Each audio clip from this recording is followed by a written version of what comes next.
Preparation basically starts when we were in college, right? The major thing in corporate, what I feel is the network. I would not say sixth sense. You would need seventh sense to get into marketing and sales.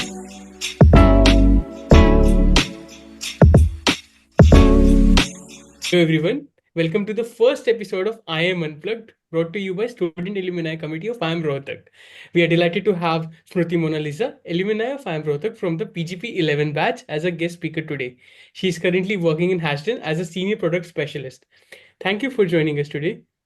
So we are going to discuss with the topic like the transition of the student to the employee. But like we wanted a story of what was the transition like from a student to the employee. Right. Thank you so much, Yukta and Rudraksh. So when we talk about a transition, right, from the MBA to the corporate, so it can be, both exciting as well as a challenging journey, I would say. Okay. So there are lots of changes that you would see when you transition from your MBA to the corporate, when you step into the corporate world. So that is where you are going to get all these things that you are currently preparing up will be coming into place and you will be applying those things in real life, right?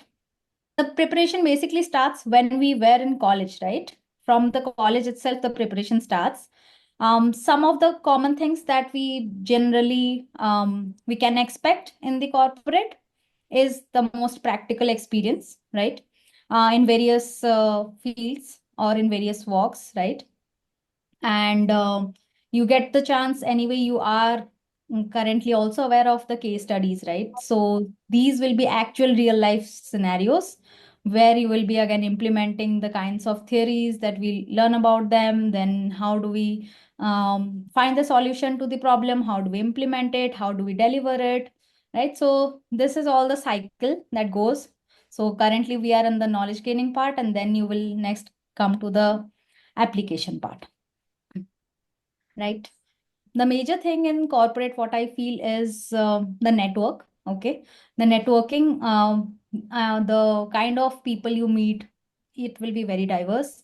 You will be meeting people from various backgrounds, right? And subject matter experts, your seniors in your team, then your colleagues, right? And everybody would be coming with their whole set of new ideas and whole set of different backgrounds, right? So there is a collaboration that happens. And the brainstorming sessions, I would say, were the best when we used to have it in our projects. Okay. So literally, it would be storming our minds. Okay. And the ideas that were put on the table, they were literally very diverse and, very much appreciable when we talk about different background peoples there. Okay. And also, you would have people with different range of experiences. So that also matters a lot. Maybe you would be new, but people will be there who are having a lot of experiences in those fields as well, right? So when we transition from MBA to the corporate, so as a student, you would have, some of the most pursued options. Okay, so the most common would be the general management roles, and those are basically to explore various industry related things. Okay, those are common managerial positions. They will help you to gain experience on what the manager actually does, right? You might be given a team to handle, right? Implement the project, implement the products, ideas, those kind of things. Then other most pursued roles would include, for example, you can say corporate finance roles. Then you have investment banking roles. Okay, so uh, for to be honest, like many banking opportunities are currently opening up, right, for the MBA graduates. So that's a very good field to explore in the BFSI domain. Okay. Then apart from that, obviously consulting role. Okay. We have a lot of our batchmates currently who are also a part of the consulting organizations and consulting roles. So that is one of the roles where you actually get to discover yourself. Okay. You will come up with challenging things. Okay. And the kind of solutions that you propose, even you might get amazed that, okay, how did I come up with such solutions? Right. So that's the kind of transition you can feel, okay, once you go there. And apart from that, yeah, of course, we have marketing and sales. Okay, so that is also one of the most pursued one. So that needs, I would not say sixth sense, you would need seventh sense to get into marketing and sales.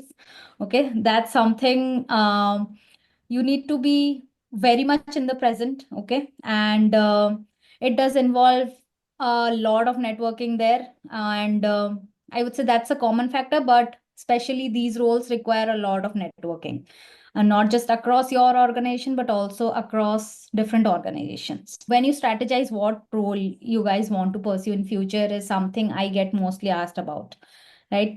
Which domain should I pursue in future as a career, right? So for me, I would say it totally depends on your level of expertise, right? Your level of confidence in whichever domain you want to select, right? So the easy path for that is you realize your strengths and you realize your weaknesses. So you try to work on which are your strengths. Okay. Choose the domain where you know that with less amount of efforts, you would be able to perform good, because efforts we have to put everywhere. There is no any domain or no any organization where you don't have to put efforts, right? So you have to see. So if you select something you're very new, then the level of efforts would be higher. Okay. And the level of competition also might increase in that sense, because there would be people who have better experience in that domain.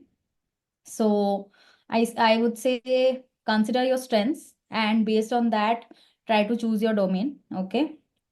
And apart from that, it's very important, to create your own brand. Okay. When I say own brand, it currently majorly for professionally, we are just considering LinkedIn as the major one. Okay. Apart from that, like other social medias, I will not say, but yeah, LinkedIn is the one which is kind of your representing your own brand. Okay. So keep your LinkedIn profile very much updated.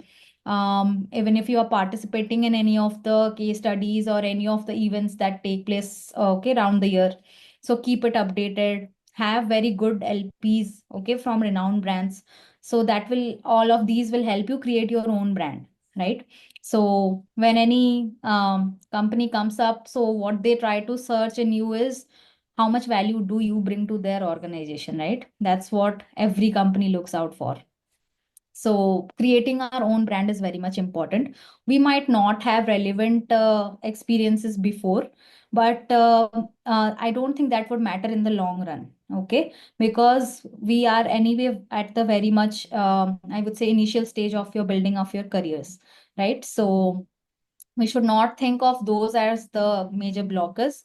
Okay, those were minor things. I think those can be covered up when you have good brands on your CV, on your LinkedIn profile. So that is very important. And apart from that, yeah, so always you can have your own network at use for now also, right? So obviously, alumni will be the one who will be always having your back, right? So you can always reach out to them. Okay. And I'm sure like we have alumni who are at very good positions in various organizations, right? So we can always leverage those connections, right? I think these are the major things that I have faced during my transition, and this is what I would consider. So, apart from that, yes. So, from my personal experience, I would say, yeah, I was a bit of nerdy, you can say. So, I used to be, a lot of focused on what goes on in the class. Okay, rather than lesser on what goes outside the class thing. So I think that has helped me in some way. Okay, because you see, whatever you do, that's your karma, right? And karma pays off at some point. So you should always be aware of what karma you are doing, right? That's what I always believe in that.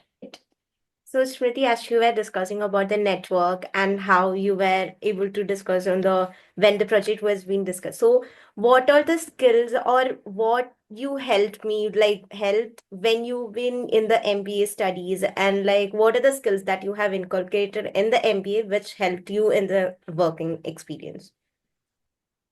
Okay. So the first things that we have been uh, mostly learning and applying is meeting deadlines. Okay. So that is going to be with you forever. Okay. So that's the MBA journey which had inculcated that practice among us. Okay. And so that is one thing I would say. Second is, of course, communication skills. Okay.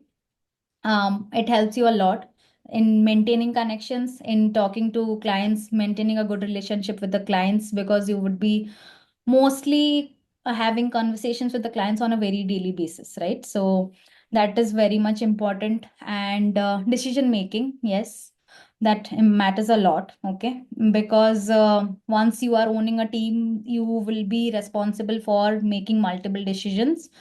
It can vary from a minor decision to, sometimes taking up major decisions. So these skills, I think, they become very important when you step into the corporate life.